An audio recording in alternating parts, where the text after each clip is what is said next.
Hello everyone, it's Dr. Sam. I'd like to welcome you to my Eye Clarity podcast. This is a show that offers cutting-edge information on how to improve your vision and overall wellness through holistic methods. I so appreciate you spending part of your day with me. If you have questions, you can send them to hello@drsamberne.com. Now, to the latest Eye Clarity episode.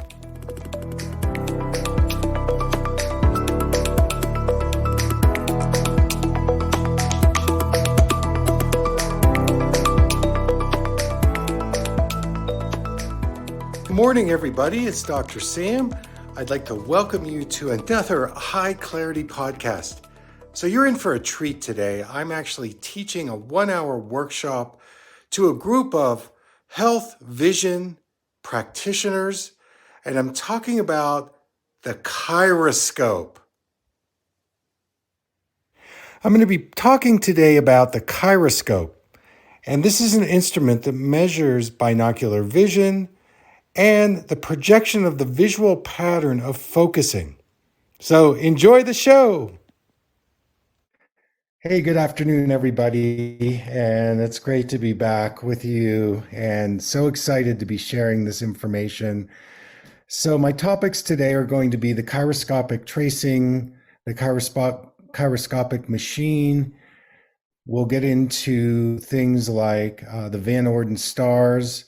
And maybe if we have time, we'll do some vision therapy techniques and also maybe talk about peripheral vision. So the instrument, the chiroscopic tracing is from what we call a chiroscope. And the chiroscope is an instrument that measures a couple of things. It measures how well your two eyes work together.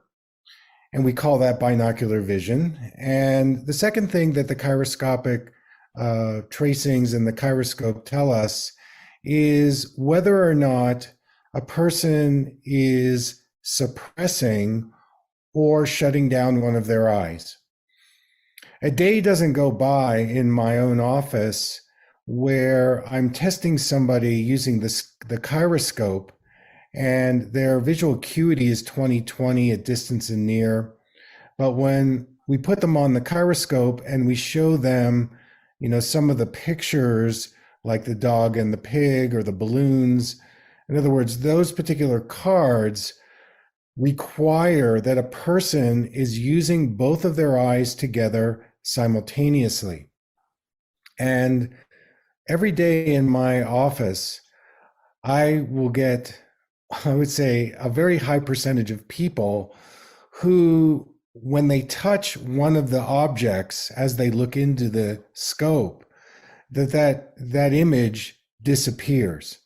And one of the ways I like to present the experience is I'll put the slide in the chiroscope and I ask an open-ended question, Socratic guidance, what do you see?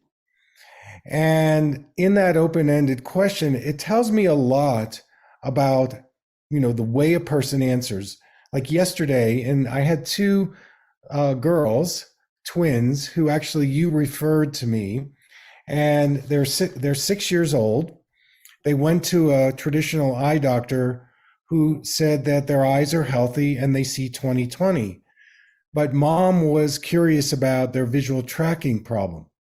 Well, when I put them in the chiroscope and I had them look at the dog and the pig, the way they both answered, it was very interesting. They both said, I see a dog, and that was it. I see a dog.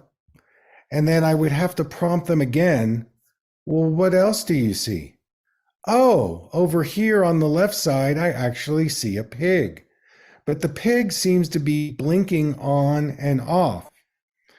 So what that is saying right there is because the right eye sees the dog and the left eye sees the pig, that there's a lot of binocular instability in their two-eyed vision, their depth perception, and so on. And they had no idea, and mom had no idea that the left eye was cutting out. Now, that's the brain shutting off the eye. And the reason why we do that, it's an adaptive response because we want to avoid seeing double. So immediately I asked her, oh, when you read, do you ever see double? And she said, yeah, all the time. And of course, mom, was floored by this because she had never realized that her daughter was seeing double.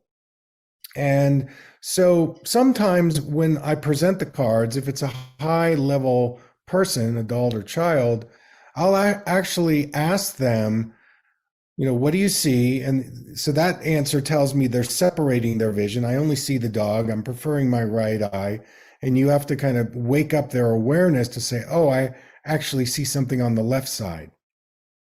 But sometimes what I'll do, and you could do this too in a high functioning person, is you could say to them, okay, what do you see in the picture? And they'll tell you. And then you could say, close your right eye, and what disappears. And this is so great because this tells you about their directionality and their laterality, how well they're able to project their right left on a symbol or out in the world. See, we get all these kids that are reversing letters and words and numbers. Well, part of the issue is, of course, as their own confusion inside themselves, they're just projecting that confusion out there, especially when you start introducing complex pictures or symbols or so on. So sometimes, you say, close the right eye, and they go, oh, I only see the pig. Okay, well, that tells you something else, that they're not really connecting to what their right eye is seeing. They're actually immediately going to the image that's still there, the left eye. So you might need to Socratically ask them, all right, if you close your right eye, what disappears? And see if they can actually make that discovery that they're connecting their right eye to the image of the dog. So this is like you're doing vision therapy while you're also diagnostically testing how well, their binocular vision is working. So then you have them open the right eye, and then you say, close your left eye. What image disappears? And they're going to say, hopefully the pig. But some of the kids will say, like this other, the sister, yesterday when she closed the left eye, she said, oh my goodness, I see the dog. And I had a talk with her for a few minutes, and then she recognized that the left eye sees the pig and the right eye sees the dog. And you can test this out on your own when you look into the Cheiroscope. And I recommend everybody do this. Just the other day I redid my own Van Orden star, and it was very interesting what my drawing was showing. And I've been doing some vision therapy on myself, and things completely switched in terms of which eye I was preferring. But in any case, so you get them to kind of see which eye sees which image. And then the next thing that you can do is, in this action picture, okay, what's going on in the picture? Well, I see the dog. And then over here, I see the pig. And so that's going to tell you that, again, they're fragmenting their peripheral vision and their visual world, where they're separating and narrowing and tunneling. They're not able to see the whole picture. Like in figure ground, they're really good at seeing the details perhaps, but they have a hard time seeing the whole picture. So just as an example, and I don't want to get too complicated here, but usually the children that are nearsighted, that's the way they see the world. I see the dog, and then I see the pig, because they prefer the detail. Whereas a farsighted child might say, oh, I see the dog jumping over the pig. So in other words, they're able to see the whole picture. But perhaps if they start looking at one of the animals, it starts to fade out. And this is what was happening yesterday with both these children.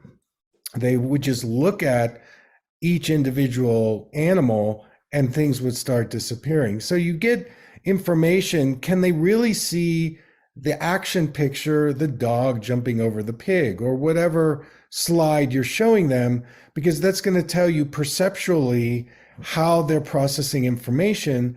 And take a note of that as you move into the physical therapy, because you may need to introduce them to certain directional things where you either have to break it down or you have to give them conceptually the whole picture, or wherever they're weak, you want to start building in perceptually. Can they verbalize it? Can they feel it? Can they see it? In other words, that multisensory type of experience. Okay, anyway, after you've done that, where they're just looking at it, you bring the motor into it. So up to this point, we're pretty motor free, but now you're going to give them a pointer or something they can point to the gyroscope and point to the actual picture. So it was interesting yesterday, one of the children, when I gave her the pointer and I said, touch the dog, and she began to touch the dog, she actually went behind the gyroscope and she was searching for where the dog was. So she's looking through the binoculars and she is touching in space behind where the dog is. So that's telling us spatially, she's really confused. Her body is saying, I think things are further away than where I visually see them. And so I'm using my proprioception to override my vision as a way to try to figure out where I am in space and where that object is in space. In fact, Mom made me stop the exam and she went, my goodness, now I understand why she's always spilling her drinks or she's bumping into things. And when we get to the Van Orden star, I'll show you the Van Orden star and how that's why it's happening. Anyway, so I had her touch the dog. She went behind the screen, and then I had her touch the pig. And interestingly, she moved closer with the pointer and she was actually touching it in front of the pig, in front of where the gyroscope, where the picture is being held by the gyroscope. So her right eye was under focusing and her left eye was over focusing. I got all that information in like 30 seconds just by having her touch each of the objects. Okay. I asked her a bunch of questions and she figured out that she was able to touch the dog, feeling the gyroscope, feeling the card, and immediately what she said is, oh, the dog's tail is going away when she would touch it. And then she would touch the pig and she said, oh, it was the pig's nose that was going away when I touched the pig. So there's all kinds of alternating suppression, binocular instability, confusion in spatial understanding. I mean, here you go, you get it. I got it all in 1 minute. And at that point, I started to do some primitive reflex testing, and she was so strong in the fair paralysis, the Moro. She had a breech birth. Her neck was so tight. Her TLR was positive, and the ATNR was really positive as well. So here she is. She's getting ready to start first grade. The mom's not understanding why she's not learning to read. Well, the reflexes are really dominating this, and you can see in the gyroscope, the binocular vision is showing all these things. But here I have a report from the traditional eye doctor that said her eyes are perfect. She sees 20/20 at distance and her eyes are healthy. And we get this story over and over again. And the gyroscope is such a powerful instrument that tells you so many things on why the child is having a learning or reading issue. Now, I just want to just briefly talk about the other child, because when I put her into the gyroscope and I showed her the dog and the pig, what she did was that when I gave her the pointer, this was very interesting. I said, touch the dog, will you? And she said, sure. And she went into the eyepiece that she was looking through, and that's where she was touching the dog. So one of the girls thought the image was behind the gyroscope, and the other said, "Oh, I'm touching the animal in the eyepiece. That's where it is." So in her visual setup, she is really tunneling and she thinks that the object is here. And proprioceptively, when she's feeling the eyepiece, she goes, that's where the dog is. That's where the pig is. So that tells you so much about, one was kind of exo, the first one. The second child was ESO. And they both had intermittent strabismus that was somehow missed in the eye exam, but one is localizing very closely and the other is localizing very far away. The eyes are splitting. So again, it was very insightful in how we did the Van Orden star. Now, I'm going to show you a picture here, this one, and you can see that this is the right eye, it's over focusing, and this is the left eye under focusing. It's pretty common with these kids that when you start doing the Van Orden star, that's the one with the pencil, that you will see whether the two eyes are actually contacting. Now, another thing that happens, here's another picture of another patient. Now, here's the second one. Well, there was a vertical displacement here. So the right eye was up and the left eye was down. Are you able to see that? Uh-huh. Okay. So when you do the Van Orden star in the Cheiroscope, you're going to start to see a lot of different configurations. And of course, the expected is this. Able to see this? Uh-huh. Okay, good. So the Van Orden star We're gonna have a whole bunch of is a great test. The Van Orden star is a great test because it's really measuring a projection of the visual pattern, and through the drawing, you can actually see how a person's eye posture is. And then, of course, you can watch their body posture as they do it. Their pencil grip, are they able to draw with the non-dominant hand, and on and on. But it's basically a binocular vision space test that's going to tell you, and it's a great one to show the parents what's happening with the peripheral vision, the binocular vision, the visual aiming. And it's going to tell you a lot of things around, where the child is in terms of the fine motor control. And so by having both the pictures for the Cheiroscope and then moving into the pencil testing the Van Orden star, you're going to get a pretty good readout on what the child's visual pattern is. And then from that place, you could actually start correlating the primitive reflexes, the vestibular relationship to the visual system. So in these two kids yesterday, their vestibular systems were virtually shut off. They were so over visually contacting that their vestibular system was not engaging whatsoever. And I saw it in the Moro reflex. I saw it in some of the bilateral movement things we were doing. They basically could not contact their vestibular system.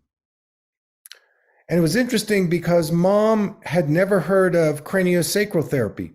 So we talked about that as a great adjunct, as well as, the reflex work and some of the birth trauma that was going on, and also some of the biochemistry imbalances that I found that definitely would help on a cellular level.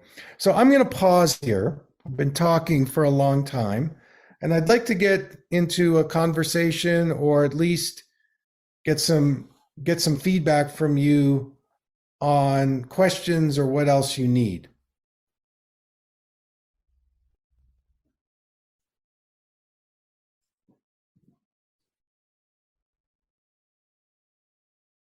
I think we're good.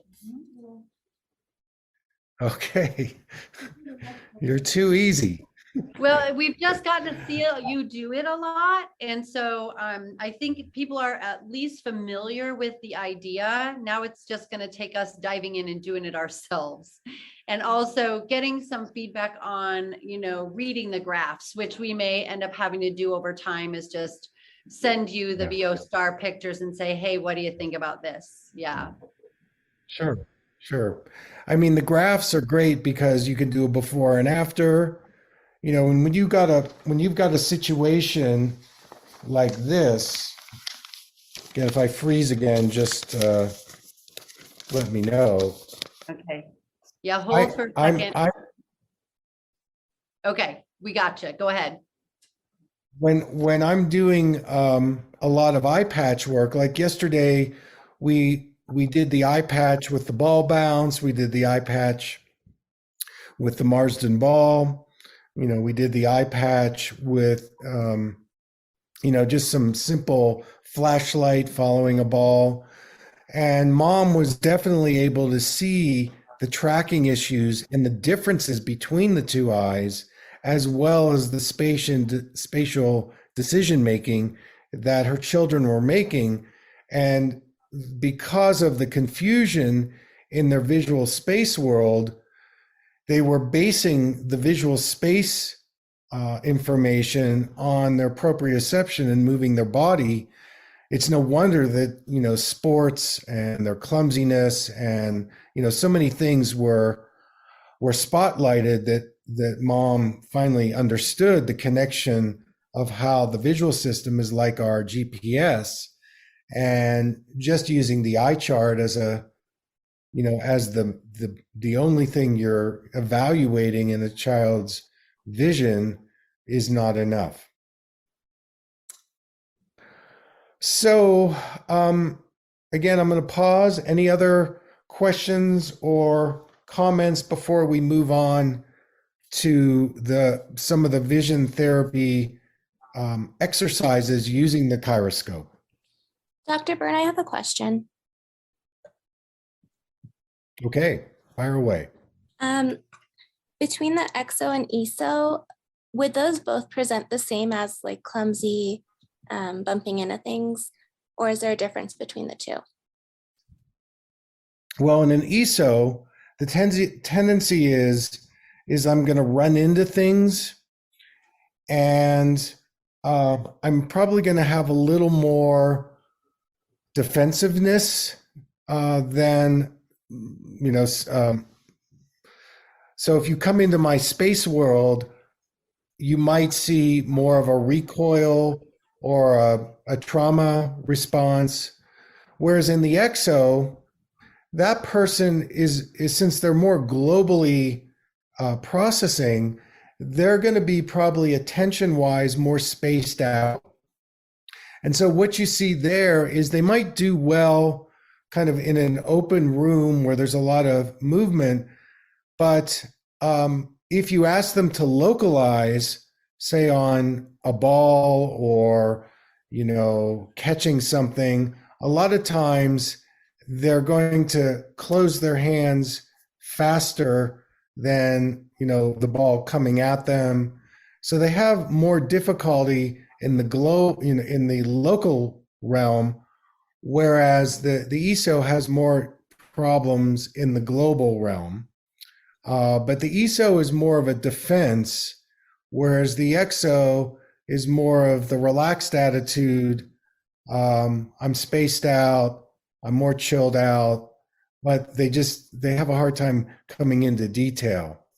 And that's how you're going to see it, both motor-wise, cognitive-wise, and so on. Like when I put the parquetry blocks on the floor and I had them work together to solve some of the puzzles, they brought very different processing styles to how they solved the problem. The ESO had a very difficult time building the whole picture. Like she got stuck in this one area and she kept doing the same thing over and over and over again. And the EXO came in and said, hey, what if we did this over here? Okay, so then the ESO went, oh, okay, finally, I understand. But then we did another puzzle and it was more detail oriented, and the ESO was able to figure it out, and it helped the EXO because the EXO was like, too many pieces. I don't know, what are we doing here?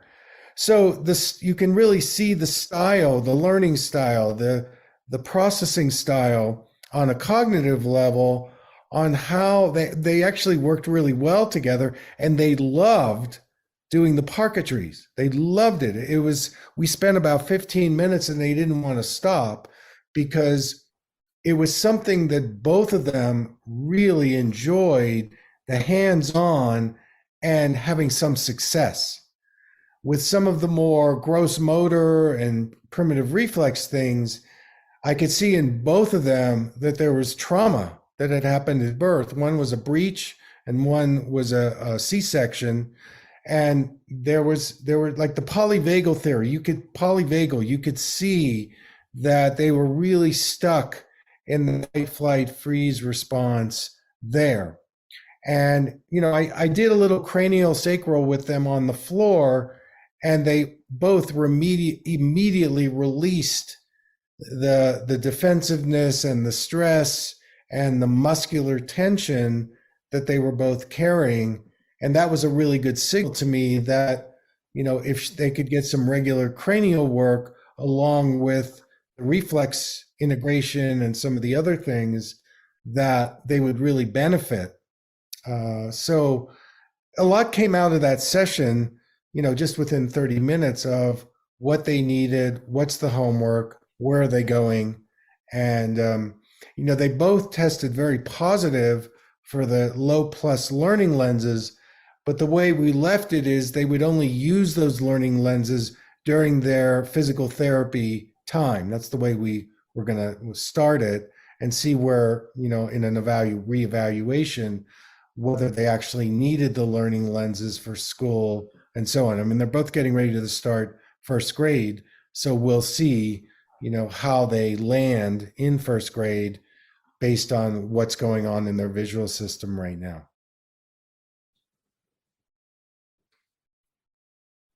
Thank you. Okay, anybody else?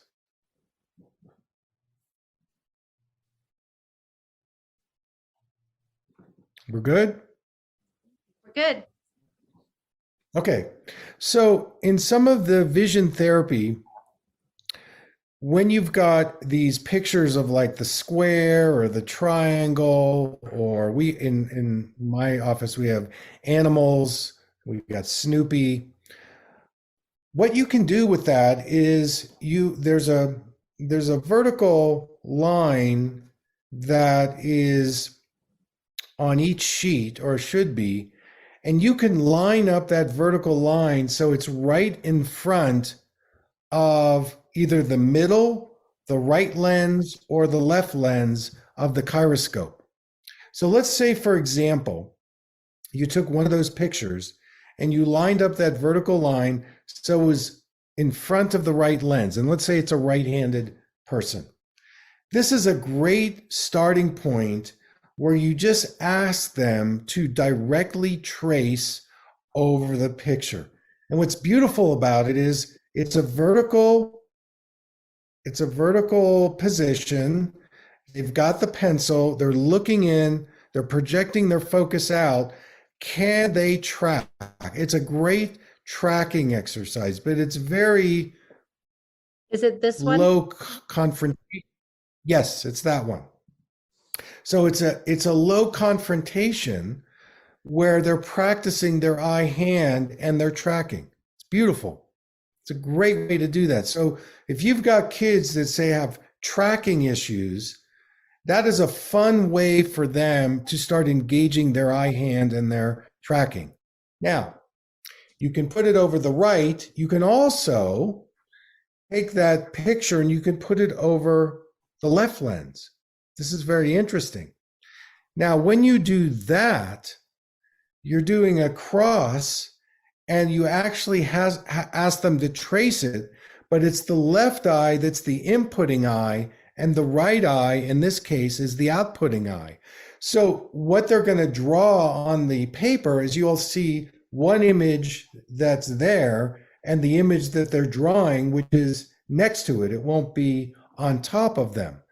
Now, the challenge point is that they could start suppressing, and it's going to tell you about the input, processing, output from the left eye to the right eye. Now, obviously, whatever they do with it is what they do with it. And if you see the suppression and you know, whatever is going on, you're going to have to manage them so that they don't completely fall apart. But it's a great binocular exercise in getting them to have input on one eye and output with the hand on the other eye. And I would start it that way, where the dominant side is the eye that's the output. Okay, now you can also take that image and you can put it in front of the left lens. Let's say it's their non-dominant hand, and you can ask them to do a direct trace with their non-dominant hand.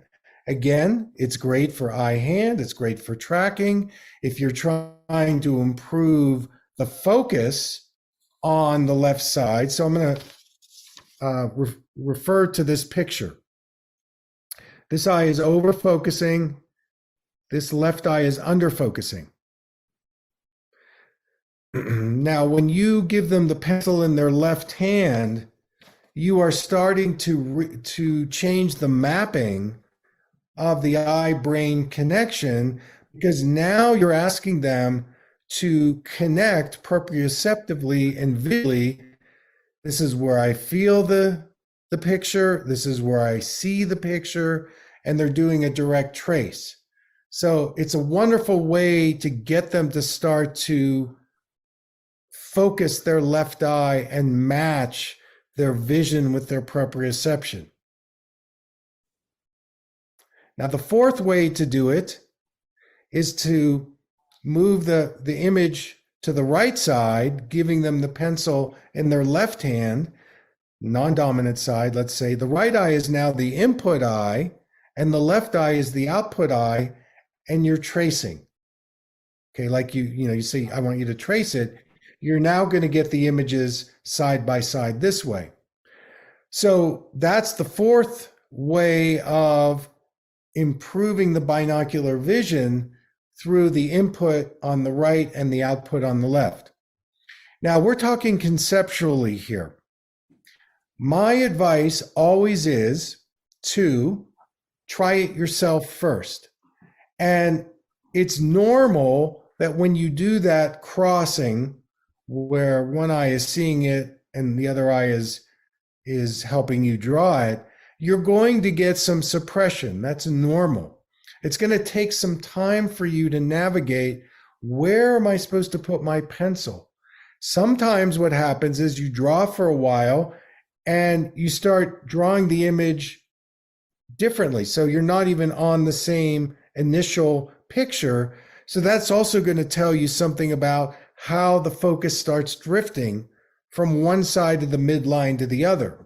And I want to emphasize midline here, because in the yoke prisms, where you're using the left and the right, this is an amazing tool to be able to shift a child's visual midline that is off, that's skewed. And most of these kids, their visual midline and their body midlines are not lined up.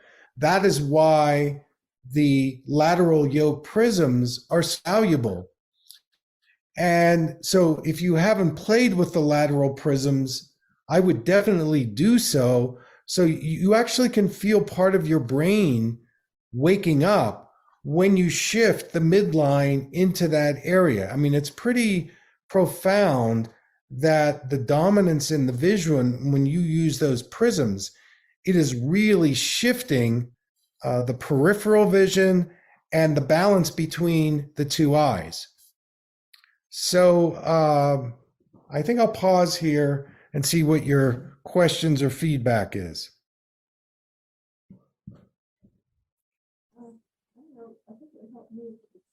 Yeah, that would be the best thing.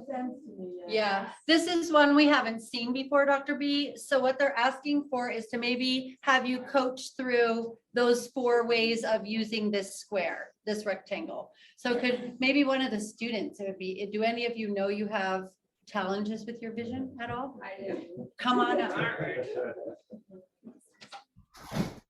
And so also in the manual, it will tell you how to line these up on here. And so I'll have that out for you so that you can look at, for the first couple times you do it, how to line it up on the thing. So you're going to sit, and I might have to, so this is how you lift this up. This right here, this little thing right here allows you to lift it and lower it. We have this also so that you can maybe have kids standing, which they really recommend you do it standing. Dr. Berne doesn't always have them standing, but the manual recommends you have them standing because you're going to be able to watch their posture and their vestibular stuff. So you can do it sitting down first. I wouldn't do it on a spinny chair. I would get a solid chair and just line them up so that that you could scoot forward and see pretty easy. Is that good? And then just tighten it back up. Yeah, I think Dr. Berne, can you see her? I'm going to magnify her. Let's see if I can. Hold on. Can you see this in your In the right eye, yeah. Perfect. Okay. Am I supposed to put this right? No. We double click our picture. Okay. So yeah, It's supposed to look funky. it's supposed to look funky. It's supposed to see if you just want to. Okay, sure. So what you're going to do is, can you put the image in front of the right lens? Have you Yeah. done that? Yes. Uh-huh. Okay. So now what I'd like you to do is I want you just to trace over the picture with your pencil and give us any feedback, anything that's coming in that you want to say, challenges you're having. It's just really disorienting to see both, like to not have my left eye closed. So Dr. Of Berne, course. yeah, so you could hear her okay? Yeah. Okay. Oh yeah, I see her and hear her. Yep, we're good.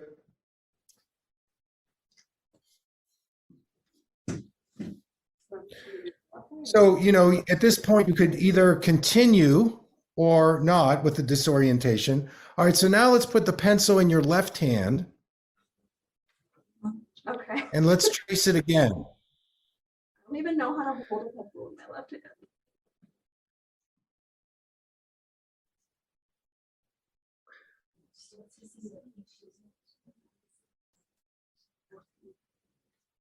Okay. So now I'm gonna make a different set of directions on this and see if you can now draw the picture on the left side instead of tracing it. So next to it on the left. No, use your left hand I'll use the left hand. and now draw it. See if you can draw it. Is that different? Yeah. That's horrible. In what way? And they're overlapping, but they're not. Yeah. They're like overlapping when I look at it. Okay. So just continue if you can. If you can't, that's okay. I'm good. But you're good? yeah. Okay, you drew the picture. All right, take a look at what you just made. And is that second picture where I asked you to draw it, is it to the left of the first picture? Yes. Okay. So I'm going to make an addendum here.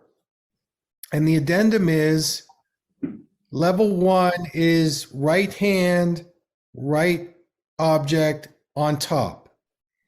Level 2 is left hand tracing over the image on the right side. And level 3 is drawing the picture. So that's where you make sure you get the input on the right side and the output on the left side. So we'll make that distinction. All right, now let's slide the paper over to the left eye. And you're going to use your left hand and you're going to trace it. In the left hand? Yes, please, if you're able to.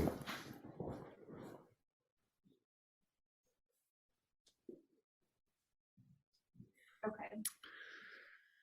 And what was your experience with that? How did that feel? I Was it- feel like I'm guessing where it is because it's way blurrier than it was in my right eye. Okay, so I would note that left eye blurrier. In other words, these are great subjective things. Beautiful, really good. Now you're going to take the pencil and put it in your right hand and trace it again. Is that not? Yeah, you're good. You're doing great. Oh, no, I'm not. Okay. Are you tracing or drawing? I'm tracing. Okay. Did I not? Okay, now that's okay. So now, what was your experience in tracing it? I couldn't see my pencil. How was it? Couldn't see your pencil. Okay. Apparently I drew it and I didn't trace it. So, All right. Now what you're going to do is I want you to draw it. to the right of it? Sure. Stop. I'm not gonna make it really small. Yeah. So is there a difference in size? There is. I ran out of room. You ran out of room. Okay. So the interpretation is that there's a little bit of a challenge in binocular vision integration. So if we were going to do some eye therapy, I would probably do some things with the eye patch. I would certainly check the asymmetrical tonic neck reflex and the tonic symmetrical tonic neck reflex. That's what I'm seeing that is still present for you. I might do some very simple vectogram things, just the non-variable ones. Just can you put on the Polaroids and see some 3D and start to get you into that situation. And then I might revisit this in a few weeks and see the improvement. So, we all start somewhere. When I started, I was much worse than you were. And so this is great that you're willing to show us, what's possible. So, any final words? Nope. No? Okay. Thank you. Okay. Good. Did that help, Susan? You're welcome. Anybody else, anything else anybody wants to see, or you'll have to try it out. I'll leave forms up here so you guys can all try it. That was horrible. Okay, thanks, Dr. Reed. Okay. So I think we're winding down here. We've got a few minutes left. I can talk a little bit about peripheral vision if you want to, or anything else you want me to talk about. Does anybody have anything else around the Cheiroscope? Do you all feel okay giving it a try? Yeah. And if you want to, we didn't get to see really anybody to do the VO star. So, you know what, Dr. Berne, would you rather us just watch some videos that we already have done of you coaching a kid through the VO star? Or would you like to take someone through it now? Or would you guys rather hear some more about peripheral vision?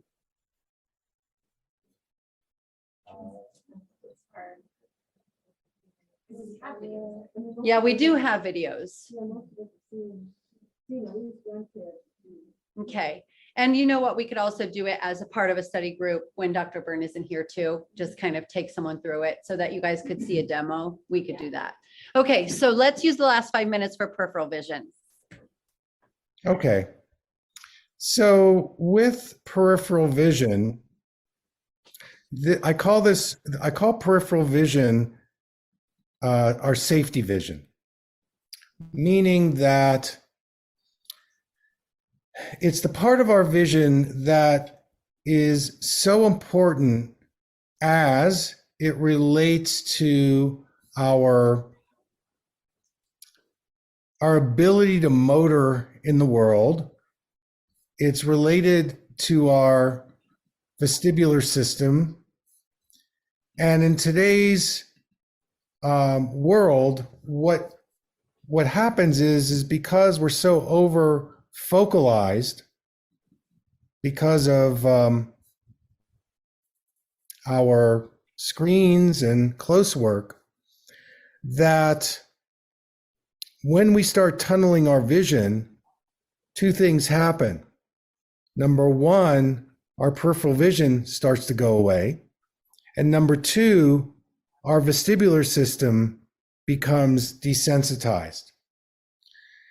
And when somebody is under visual stress and they start shutting down one of their eyes in suppression, they're basically cutting down or cutting off about 50% of their peripheral vision. Peripheral vision gives us memory, depth, balance, orientation.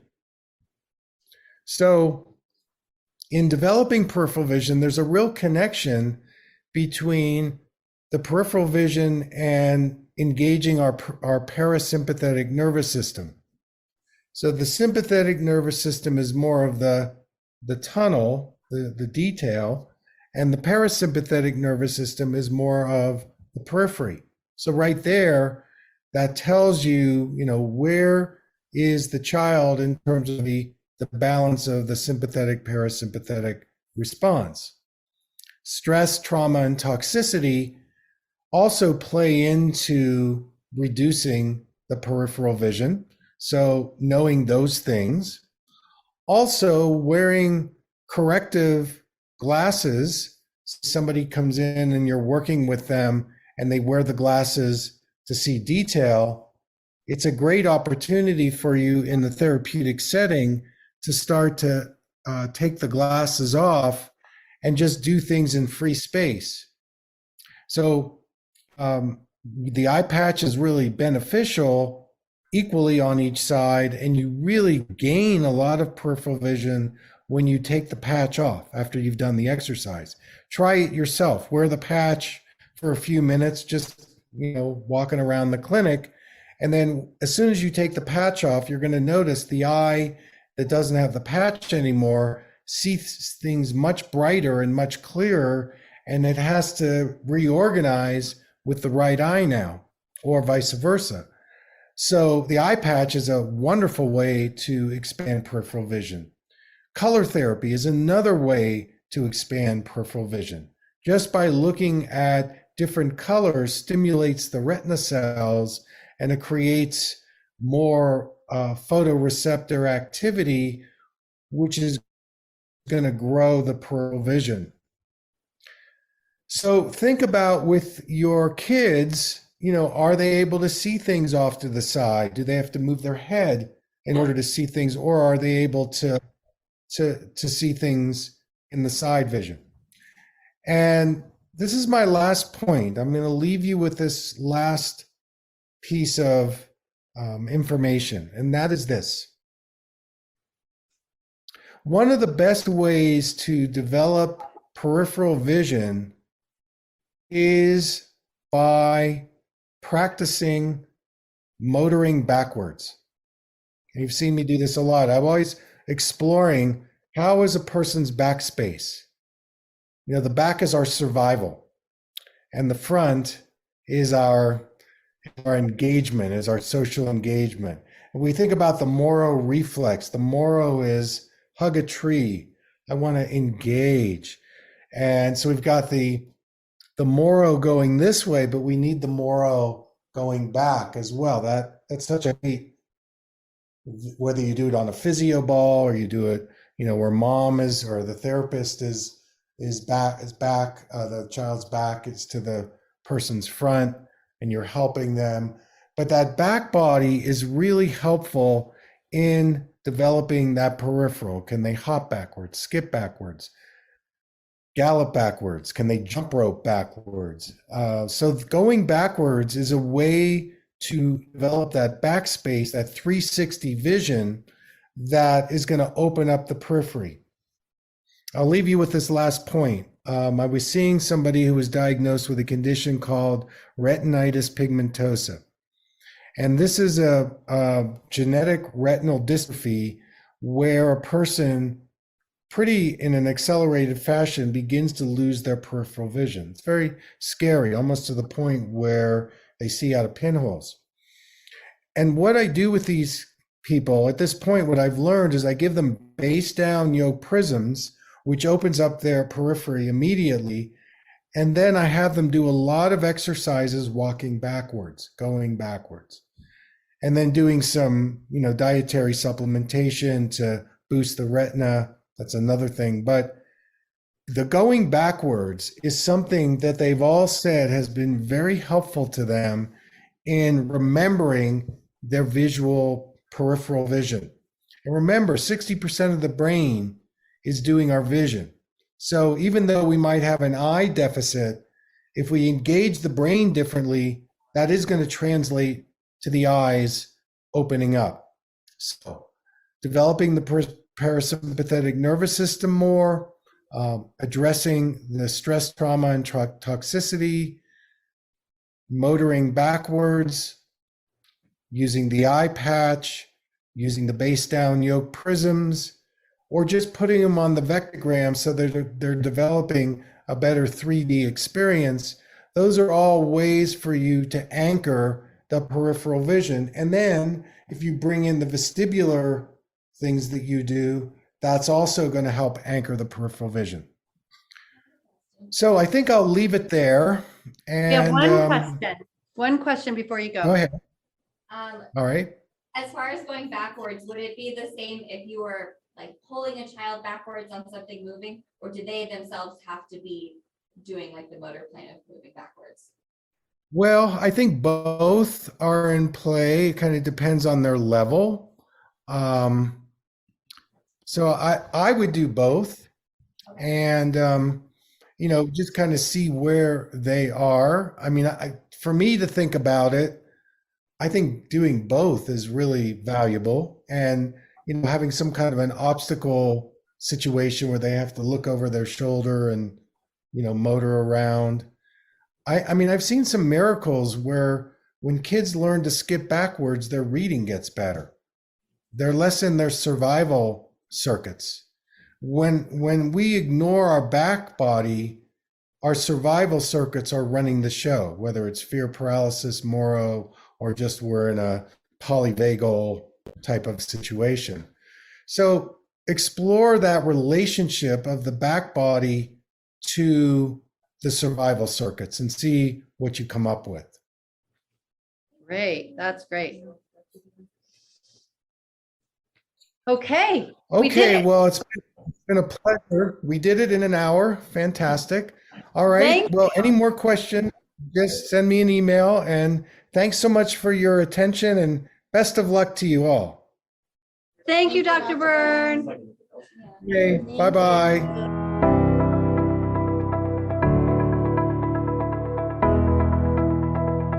Thank you for listening. I hope you learned something from the Eye Clarity podcast show today. If you enjoyed the episode, make sure to subscribe on iTunes or Spotify and leave a review. See you here next time.